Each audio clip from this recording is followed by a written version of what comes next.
1392년 조선이 개국한다.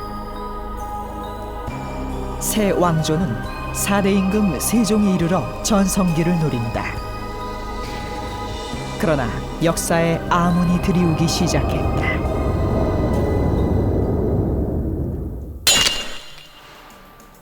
계유정난을 일으킨 수양대군이 어린 단종을 몰아내고 왕위에 오른 것이다. 이에 반발한 사육신들의 단종 복위 운동과 세조의 처절한 응징이 있었다.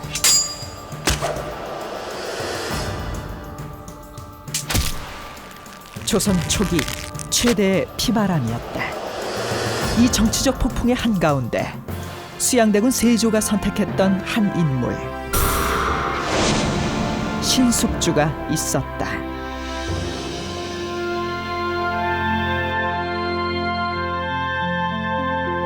한국사 전. 오늘은 조선 500년사에서 큰 논란을 불러일으켜왔던 한 인물, 보한제 신숙주를 만나보겠습니다. 사육신이었던 성산문과 이계, 하위지 같은 인물들은 왕위를 찬탈한 세조에 맞서서 결국 죽임을 당하는 데 반해서 신숙주라는 인물은 세조에게 협력을 하게 됩니다. 이 때문에 신숙주는 훗날 변절자라는 낙인이 찍히게 됩니다. 한편 신숙주는 조선 초기 나라의 기틀을 세운 천재 관료였다는 평가도 있습니다. 실제로 이 세종부터 성종에 이르기까지 6 임금을 모시고 해동 제국기, 국조 오래의, 동국정운, 이 병장록 같은 수많은 저작을 남겼고 특히 한글 반포에 큰 공을 세웠습니다. 그래서 더욱 큰 논란이 되어왔던 것입니다. 과연 신숙주라는 인물은 노회한 정치 권력가에다 변절자였던가, 아니면 실용주의 노선을 견지한 천재 관료인가? 비정상적인 방법으로 왕위에 오른 세조를 선택했던 신숙주. 그를 둘러싼 숱한 논란과 평가의 실체들을 살펴보겠습니다. 1456년 세조 2년, 조선 조정에는 경사가 있었다. 전하, 신사헌사 신숙주 진심으로 경하드리옵니다.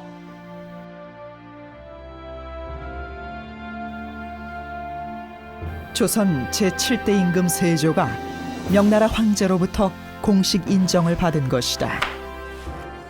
드디어 명나라 황제도 과인가 이 나라 조선을 공인했소. 경하드리옵니다. 이 나라 조선과 만백성의 흥복이옵니다. 참으로 큰일을 하셨소.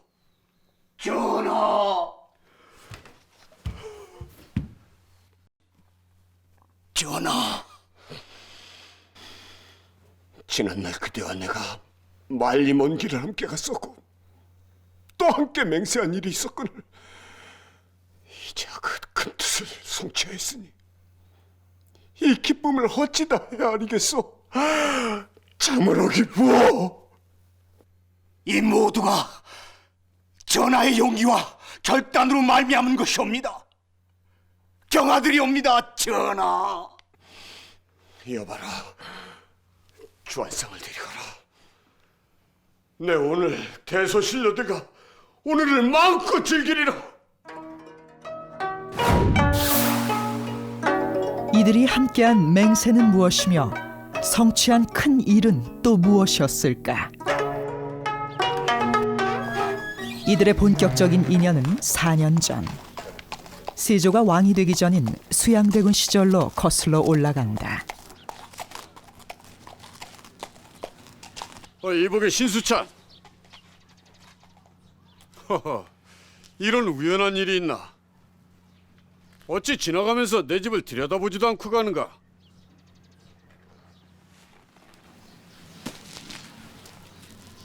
대군, 황송하옵니다. 하오나 어찌 대군의 사가에 함부로 들어갈 수가 있겠습니까? 올해는 얘 친구의 집인데 어떻겠나? 자, 들어가서 한잔하게.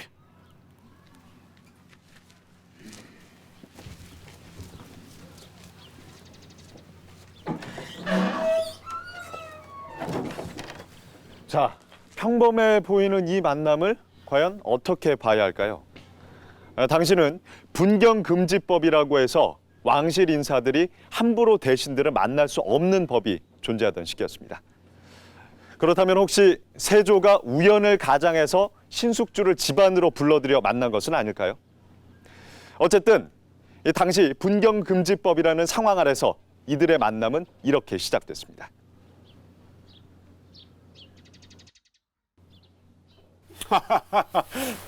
내 오래전부터 신수청과 더불어 이런 자리를 하고 싶었네. 저 또한 마찬가지였습니다만 주변에 시선도 있고 해서 친구끼리인데 어떠한가? 헌데 지금의 조정은 어떤가? 나이 어린 임금에 김종서와 황보인 등 나이 많은 신하들이 설쳐드는 조정 말일세. 대군 장부가 뱃을 길에 나섰으면 사직을 위해 죽어야 하지 않겠는가? 오르신 말씀입니다. 장부가 편안히 아녀자의 품 안에서 죽는다면 어찌 살아도 살았다 하겠습니까? 그렇다면 나와 함께 중국으로 가겠는가? 중국이라 하셨습니까? 수양대군은 어린 조카 단종의 즉위를 중국 황제에게 알리기 위한 중국행을 자원했다. 이때 신숙주를 함께 가자고 한 것이다. 이에 신숙주는 사은사 수양대군의 서장관, 즉 비서관이 되어 명나라에 동행한다. 사은사란 새 왕이 등극했을 때 명나라 황제의 공인을 받기 위한 사신이었다. 이들이 중국에 함께 머문 기간은 약 5개월. 훗날 세조는 이때부터 신숙주와 뜻이 통했고 그를 신뢰하게 되었다고 회상한다. 중국에서 돌아오고 얼마 후 수양대군은 이른바 계유정난을 일으킨다. 김종서, 황보인 등 원로 대신을 제거하고 그 자신이 정권을 장악하게 된 것이다. 계유정난은 그 세조가 왕위를 찬탈하는 그 과정의 시작점이라고 볼 수가 있습니다. 그래서 계유정난이 정당한 것이었다라고 한다면 그 연장선상에 있는 세조의 왕위 찬탈도 어쩔 수 없는 것이었다. 이렇게 이제 갈 수가 있습니다. 그래서 거꾸로 세조의 왕위 찬탈이 있어서는 안 될 일이었다라고 한다면 계유정난도 일어나서는 안 되는 말하자면 친위 구테타 같은 것이죠. 신숙주는 계유정난에 직접 가담하지 않은 것으로 알려져 있다. 그러나 당시 신숙주는 승정원 우부승지 겸 지병조사라는 직책을 맡고 있었다. 지위는 높지 않지만 매우 중요한 직책이었다. 계유정난이 일어났을 때 신숙주는 승정원의 우부승지가 되어 있었죠. 뭐 승지 가운데서는 좀 아래쪽에 서열입니다만은 지병조사로서 병조 관련 일을 관할을 하고 있었는데 당시 권력을 장악하고 있던 수양대군의 일종의 눈과 귀가 돼가지고 궁궐을 호위하는 군사들을 일종의 최종적 중간에서 지휘 감독하는 그런 역할을 맡을 수가 있었기 때문에 그 역할은 세조에게서나 또 신숙주에게서나 매우 중요했습니다.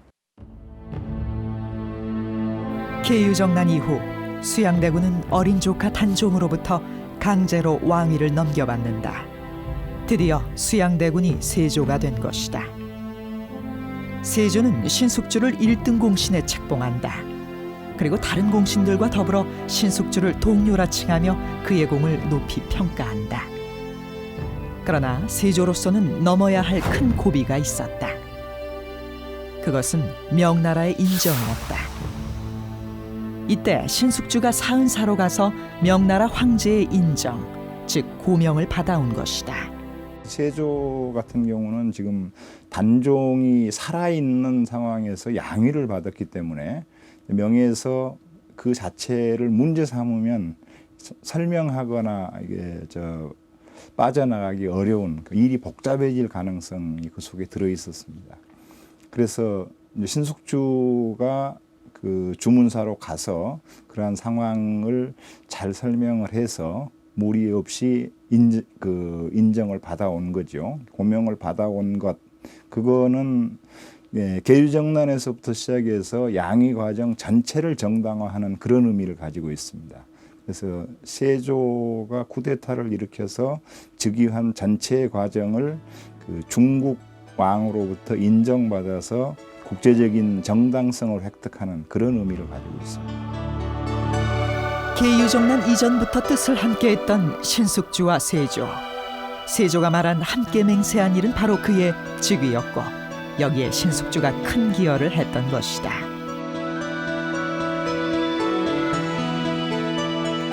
세조의 즉위에 결정적인 역할을 하는 신숙주. 그런데 신숙주에 대한 평가는 상당히 폄하되어 있습니다. 연료실 기술을 보면 이 단종 복위 운동을 하던 사육신들이 모두 죽임을 당하는데 바로 그날 신숙주가 집으로 돌아오니 이런 일이 벌어지고 있었다고 합니다.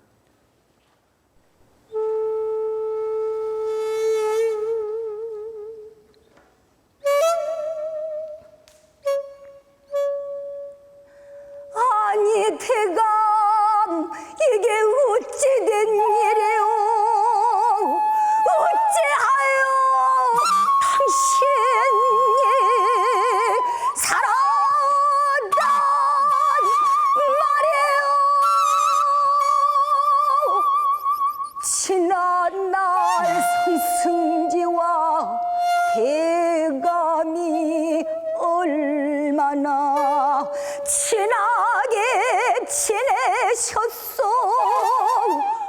어찌하여 당신이 살아오단 말이오? 부끄럽고 부끄럽소. 당신이 살아온 것이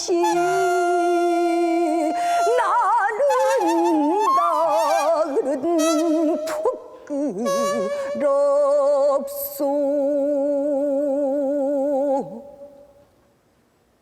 네, 이 장면은 신숙주의 부인 윤 씨가 사육신들이 죽임을 당하던 날에 살아서 돌아오자 그 남편의 변절을 부끄러워했다는 내용으로 되어 있습니다.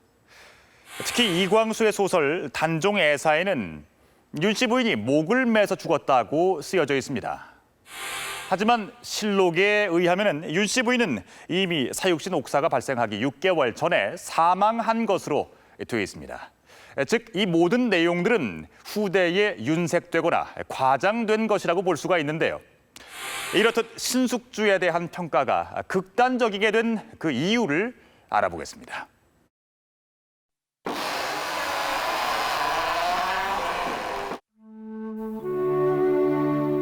신숙주와 관련 빼놓을 수 없는 인물이 바로 사육신의 대표적인 인물 매주컨 성삼문이다.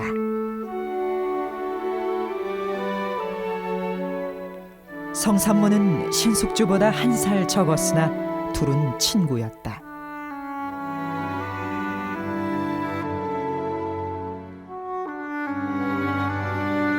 성삼문은 1447년 30세 때 문과 중시의 장원을 하였고 신숙주와 더불어 집현전 학사로 활동했다.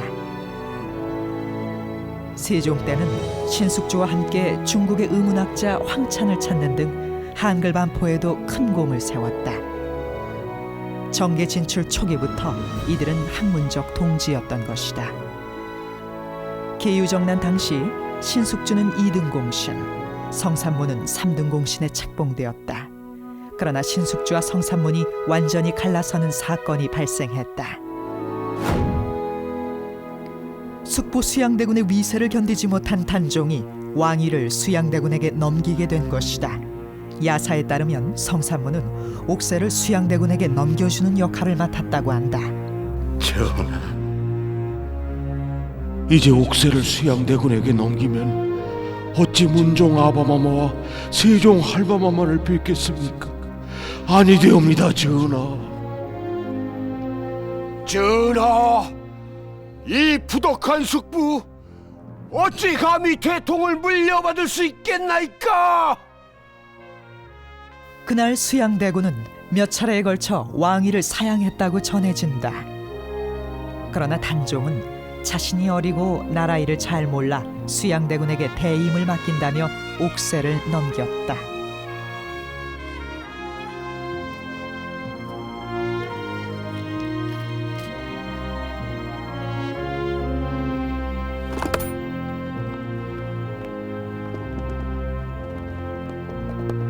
성산모는 한동안 옥새를 꼭 잡고 넘기지 않았다고 한다. 전하! 전하!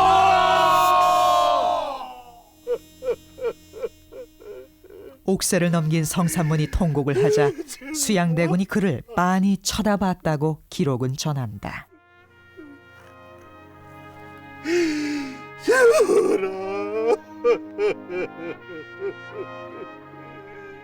이복의 근보, 그렇게 내 진심을 모르겠나?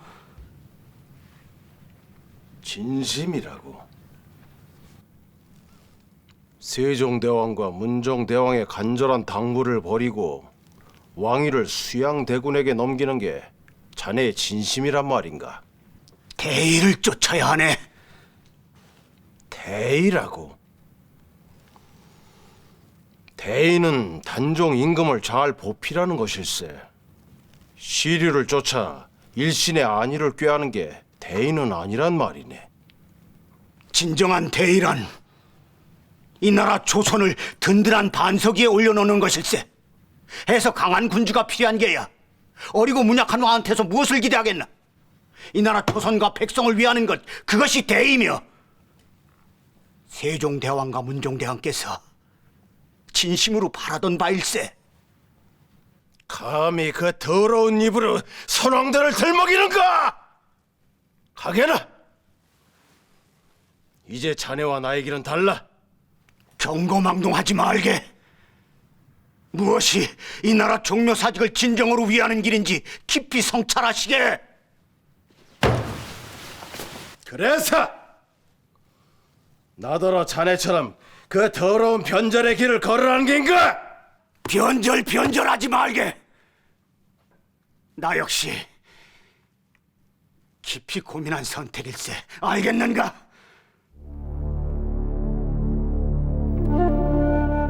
이처럼 수양대군의 등극에 대해 입장 차이를 보이던 두 사람. 이들에게 돌이킬 수 없는 사건이 발생한다. 바로 단종 복위 운동이었다. 성산문 박팽년 하위지 이계 유성원 이웅부 등이 상왕 단종의 복위를 계획한 것이다. 이들 입장에서 수양대군의 즉위는 명분도 원칙도 없는 정변이었다. 따라서 세조를 패하고 단종을 다시 세우는 것은 정통성의 회복이었다. 개유정난까지만 하더라도 그때까지 여전히 왕은 단종이었기 때문에 개유정난 당시에는 그들은 다른 일을 도모하지 않습니다. 그런데 바로 이어서 결국 단종을 내리고 수양대군이 세조로 올라가는 것에 대해서는 정통에서도 어긋나고 의리나 명분이 아니라고 봤던 것이지요. 그것이 명분이 없는 정권이 탄생했을 때에는 그들이 생각하는 명분을 다시 세우는 것을 고민하지 않을 수 없었고, 그것이 현실 정치에서 그들이 드러냈던 것이 뭐냐면 결국 단종 복위 운동입니다. 이들의 계획은 세조 암살이었다. 명나라 사신을 환송하는 연회에서 세조를 호위하기로 한 성승과 이웅부가 세조를 제거하기로 한 것이다.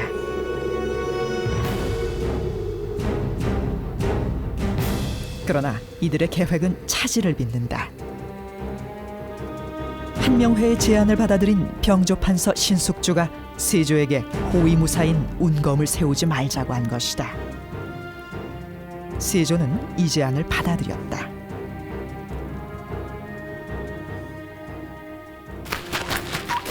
밀고자가 생겼다. 세조 암살 계획이 실패하자 성산문 등은 거사를 뒤로 미루었다. 이때 함께 단종 보기를 꾀했던 김질과 그의 장인 정창손이 세조에게 이 계획을 고변한 것이다. 단종 보기 운동은 실패로 끝났다.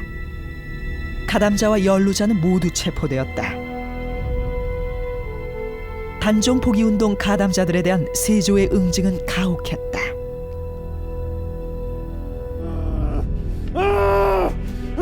성산문 등 주모자는 능지처참형에 처해졌고 연루자 70여 명이 처형당했다. 가담자와 연루자의 부녀자들은 세조의 공신들이 산호비로 나누어 가졌다. 성산문의 아내와 딸을 비롯한 160여 명의 부녀자들이 세조의 공신들에게 분배되었다. 신숙주는 이때 3명의 부녀자를 산호비로 받았다.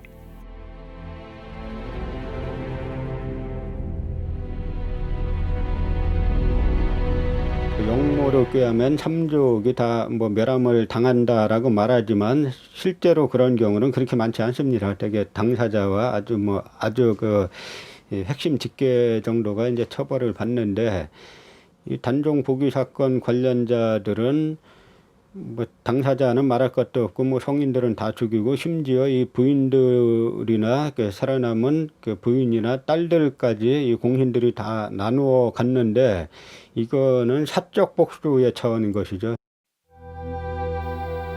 이듬해 단종은 노산군으로 강등되어 강원도 영월 청령포로 유배되었다.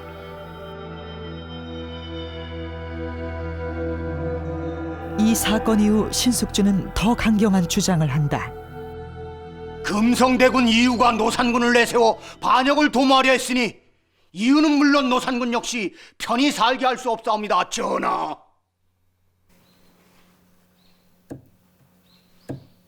편히 살게 할 수 없다. 따지고 보면 노산군이 반역을 주도한 것이나 다름이 없사옵니다. 편히 살게 할 수 없사옵니다, 전하. 그 일은 나중에 다시 의논할 것이오. 이와 같은 대역죄는 다시 의논할 일이 못되옵니다. 통촉하시옵소서. 이런 주장은 나중에 신숙주에게 치명적으로 작용한다. 신숙주는 단종의 아버지 문종과 할아버지 세종이 아끼던 신하였다. 그런 그가 문종의 아들인 단종을 죽이자고 주장한 것이다. 후대에 이르러 신숙주에 대한 폄하가 나타난다. 바로 단종의 왕비 정순왕후 송씨와 관련된 야사의 기록이다.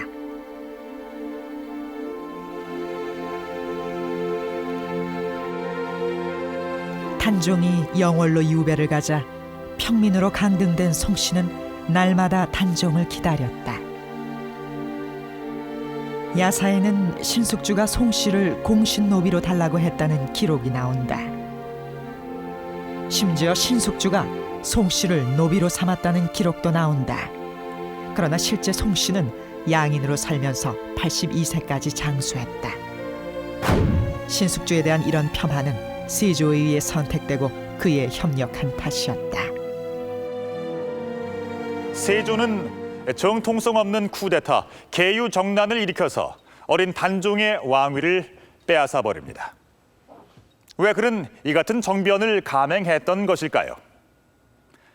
당시 조선 조정의 세력 분포를 현대적인 관점에서 한번 들여다보겠습니다.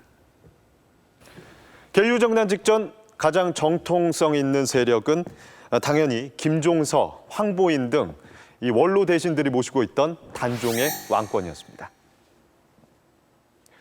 그리고 수양대군의 동생 안평대군. 그는 많은 문인 친구들이 있었고 정가의 평판도 좋았습니다. 이 안평대군 역시 왕권에 협조적이었습니다. 반면 수양대군은 이 한명회, 권람 같은 당시에는 영향력이 미미했던 인사들과 가까웠습니다. 이렇게 볼 때 수양대군은 당시 넘버 3였던 셈이죠. 이때 넘버 3 수양대군의 선택은 명확해집니다. 현실을 수긍하고 넘버 3로 사느냐, 아니면 정변을 통한 집권이냐.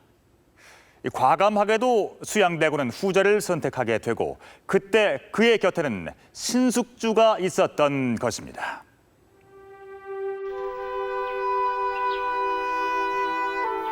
신숙주는 세종 21년인 1439년 23살의 나이로 문과에 급제 관직 생활을 시작했다.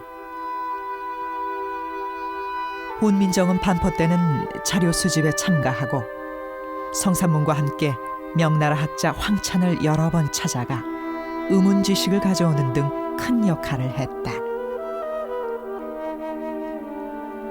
특히 그는 집현전 8학사의 한 사람으로 세종의 총애를 받았다.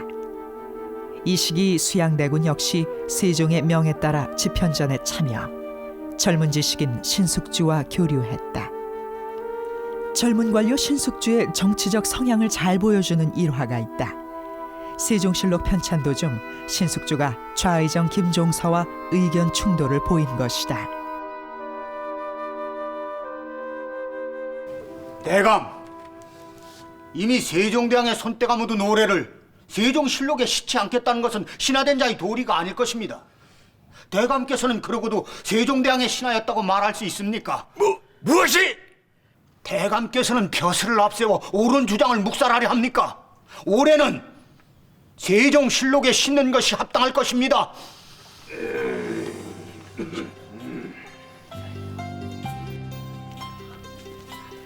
단종 당시 원로 대신으로 권력의 중심이던 김종서에 맞서 그를 정면으로 반박하는 신숙주.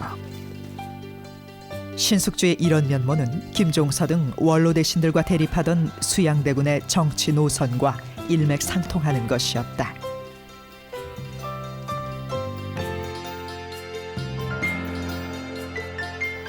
수양대군 입장에서 신숙주는 포섭할 가치가 있는 인물이었다. 신숙주에 대한 수양대군의 관심을 보여주는 또 다른 일화가 있다.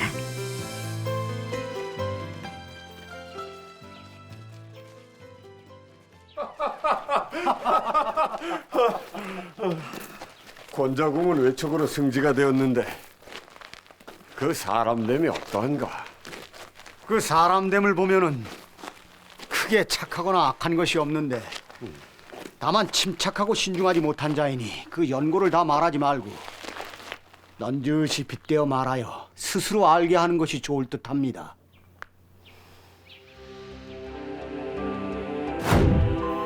수양대군은 신숙주에게 인사에 대한 조언까지 구했던 것이다. 그렇다면 신숙주는 수양대군을 어떻게 봤을까? 그가 남긴 문집 보한제집을 보면 그 역시 수양대군을 신뢰하고 인간적인 호의를 가진 것으로 기록되어 있다.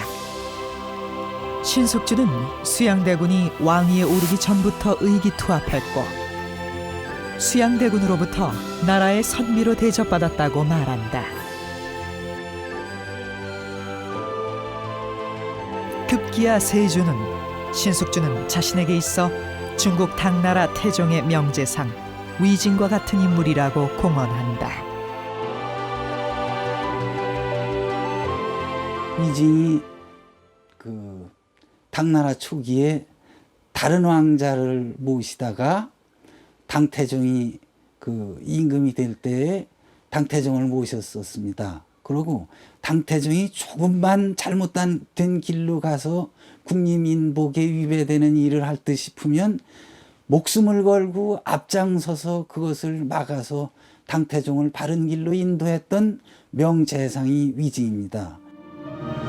탁월한 젊은 관료로서 원로 대신 김종서 등과는 다른 정치적 입장을 가졌던 신숙주. 수양대군 세조는 이런 신숙주를 선택했다. 그리고 중국의 명제상 미징에 비유할 만큼 자신에게 비중 있는 인물로 삼았던 것이다.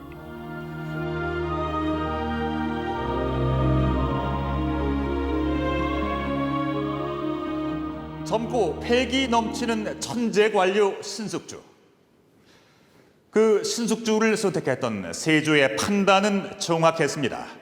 그리고 그 신숙주도 결국 세조를 선택하게 됩니다. 이 선택 때문에 훗날 신숙주는 역사적으로 엇갈린 평가를 받게 되는데요.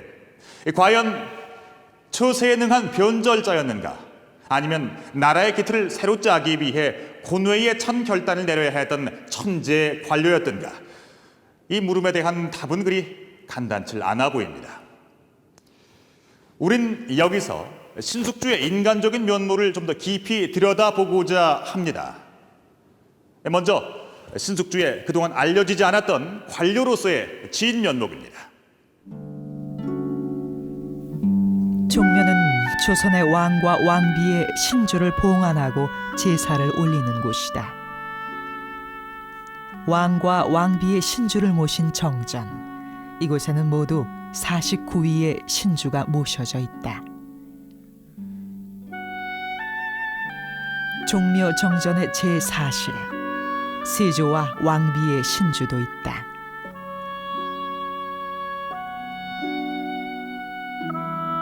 정전 맞은편에 있는 공신당, 정전에 모셔진 왕들의 공신으로 배향된 인물들의 위패가 모셔져 있는 곳이다. 공신당에는 모두 83위의 공신들이 모셔져 있다. 황희정성, 율곡 이이 등 기라성 같은 조선 인물들의 위패, 그들과 나란히 신숙주의 위패가 있다. 그는 이곳에 조선 제9대 임금 성종대왕의 공신으로 배향되어 있다.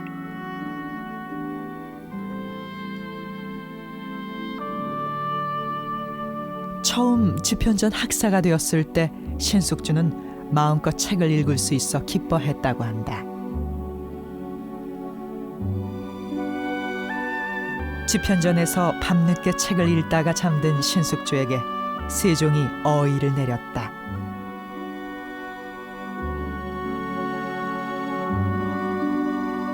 이처럼 신숙주는 학문에 몰두하는 성실한 학자였다.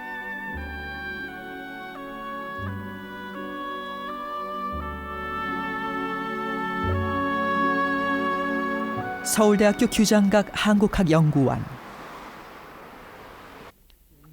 이곳 전시장에는 조선 초기에 그려진 지도들이 전시되어 있다. 이런 지도가 나오기 전에 15세기 초반에 그려진 혼일강. 우리는 이곳에서 신숙주의 또 다른 면모를 만날 수 있었다. 지도보다 이제 더 자세한 일본 지도가 나오는데 바로 이 신숙주의 해동제국기에 그려진 바로 신숙주가 그린 해동제국 총도와 그 지도가 담긴 해동제국기가 바로 그것이다. 신숙주는 일본에 대해서 정확하게 알려면 바로 일본에 대한 어떤 그 지도가 정확해야 된다, 이런 그 인식을 하고 있었습니다. 그래서 이제 사신으로 임무를 수행하는 이런 틈틈이 이 일본 지도에 대한 정보를 광범하게 입수를 했고, 그것을 바탕으로 일본 본국과 함께 또 주변 부속 도서를 포함하는 이런 매우 정밀한 지도를 남길 수가 있었습니다. 신숙주의 일본 지도는 당시로서는 매우 세밀하고 정확하다. 외교관 신숙주의 치밀한 면모를 보여주는 것이다. 그보다 약간 앞선 시기의 지도인 혼일강리 역대 국도 지도. 일본은 지금의 오키나와 정도에 위치한 나라로 그려져 있다.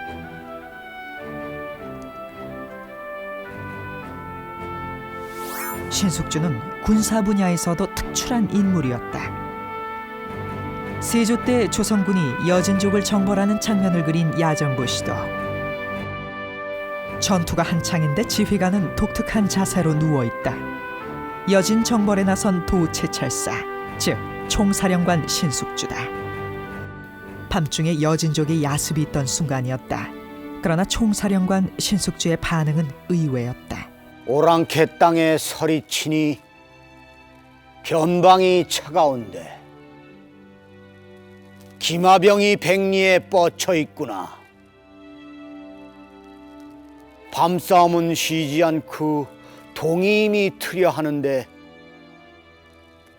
누워서 보니 북두성이 빗기네.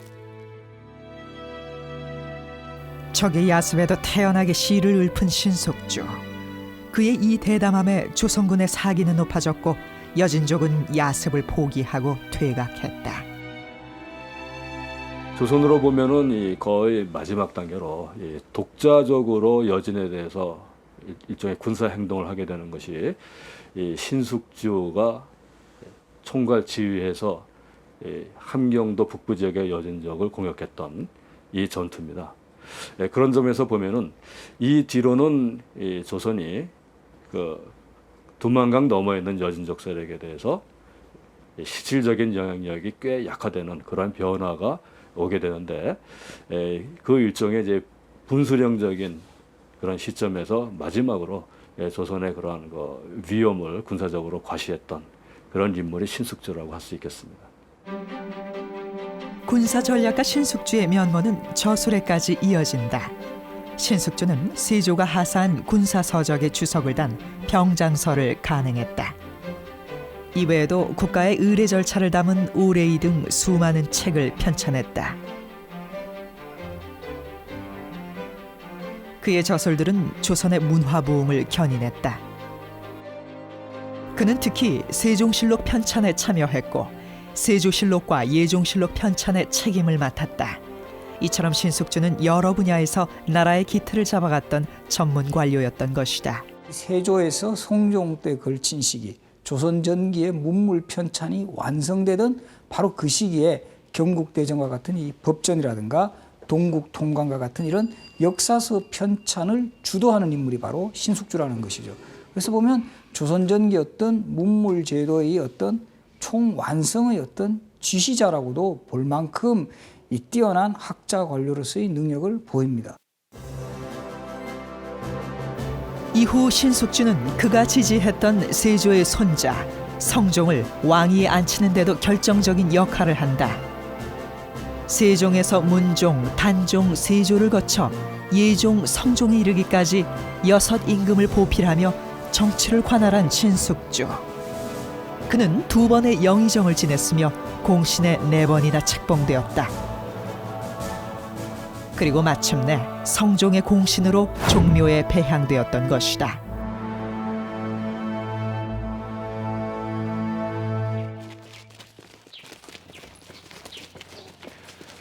창백한 지식인이 아니라 실천력을 겸비한 전문 관료, 조선 초기 숱한 업적을 이룬 신숙주. 그런데 이런 인물을 민중들은 왜 싫어했을까요? 비록 세조를 도왔고 그로 인해 세조의 공신이 됐지만 신숙주는 한명회나 권람 등 다른 공신들에 비해 훨씬 청렴하고 탁월한 관료의 길을 걸었습니다. 그런데도 그에 대한 업적 대신 이렇게 폄하된 평가만 남는 이유는 무엇일까요? 여기에는 역사적 배경이 있습니다. 신숙주가 부정적인 인물로 각인되는 계기가 있었다. 바로 성산문 등 사육신의 옥사였다.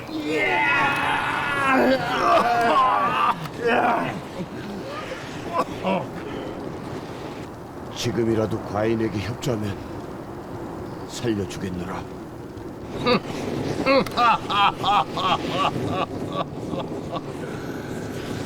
이보시오 나으리, 무슨 망발이시오이까? 과인이라니. 무엇이야? 아무리 임금 옷을 입고 임금 자리에 앉았다 하나 당신은 수양대군일 뿐이오. 아시겠소이까 나으리? 내 이놈! 그래도 너는 내가 주는 녹복을 꼬박꼬박 받질 않았느냐? 나으리가 준 곡식은 한 톨도 먹지 않고 내 집 창고에 쌓아놓았소이다.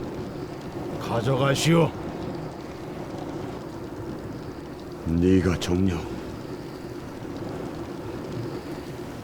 죽기로 하였구나.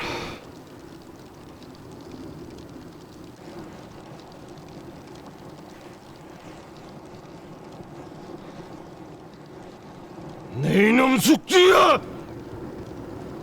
너는 어찌 거기에 서 있느냐? 병조 판사는 뒤로 물러나 계시오.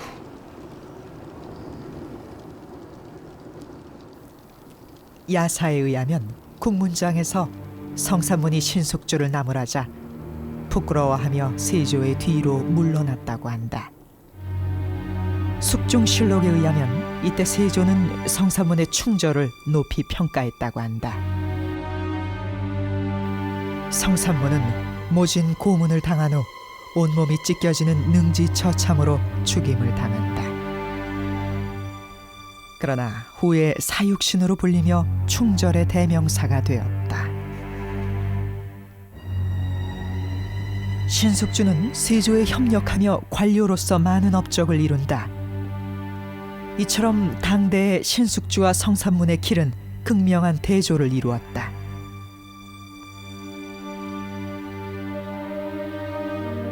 평가가 달라지기 시작했다. 조선 중기 이후 살인파가 정계에 등장하면서 단종과 사육신에 대한 복권이 추진되었다. 그리고 숙종 24년 이들에 대한 복권이 완료된다. 단종 복위운동 이후 240여 년 만이었다. 조선 중기 이후 성산문 등 사육신의 완전한 복권은 신숙주에 대한 평가에 나쁜 영향을 미친다. 16세기로 넘어가면서 사림의 등장은 자신들의 이데올로기를 정착시켜야 되는 과정에서 성산문 선생의 의리나 명분, 절의를 중시했던 그런 정신을 강조하다 보니 상대적으로 집현전 학사 출신 중에 대명사로 얘기되어지는 도한제 신숙주 선생이 깎아내려진 게 아닌가 이런 생각이 듭니다. 조선 후기에는 임금도 신숙주에 대해 폄하된 평가를 내린다. 조선 제24대 임금 헌종은 신숙주가 사육신이 되지 못한 것을 지적하면서 성산문 등 사육신을 칭송한다. 신숙주에 대한 민중의 폄하도 시작된다. 바로 숙주나물이란 용어의 등장이다. 녹두나무를 신숙주의 변절을 미워하여 민간에서 숙주나물이라 불렀다는 것이다. 그러나 조선 후기의 음식 관련 문헌에는 녹두나물이 녹두장음 혹은 장음녹두라고만 표기되어 있다.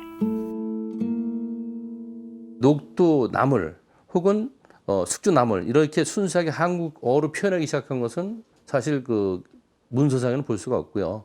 1930년대 그런 소설 속에서 이제 비로소 나타나기 시작하는 그런 차원을 봤을 때 녹두나물 혹은 숙주나물이 그 이전서부터 충분히 사용됐다는 것은 알 수가 있겠지만은 기록상으로서는 1930년대 소설 속에 나오는 거를 우리가 볼 수 있다는 차원에서 봤을 때 정확하게 그 시기를 우리가 논할 수는 없죠.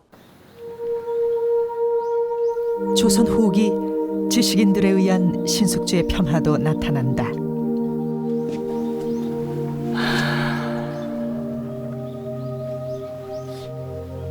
인생이 여기서 그치는구나. 참으로 어려운 길을 왔도다. 조선 후기 이건창은 고령탄이라는 시에서 만년의 신숙주가 인생을 회한하고 반성한 것처럼 묘사하고 있다.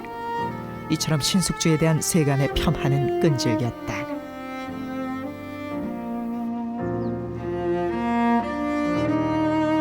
계유정난과 그다음에 그 세조가 그 단종의 왕위를 빼앗는 이 거대한 그 역사의 소용돌이 속에서 그 소용돌이라는 사건이 없었다 그러면 보다 많은 업적을 이렇게 남길 수 있는 순탄한 관료 생활을 했을 가능성과 역량이 있는 분인데 이런 소용돌이 속에 뛰어들어서 이제 한쪽의 편을 역사적으로 이제 잘못된 쪽의 편을 듦으로써 그분이 만들었던 그런 많은 업적들까지도 후대에 이제 폄하되게 하는 이제 그러한 현상이 나타나는데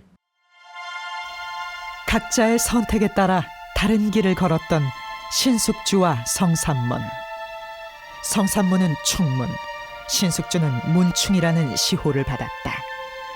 성산문은 충이 앞서고 신숙주는 문이 앞선다는 역사의 평가인 것이다.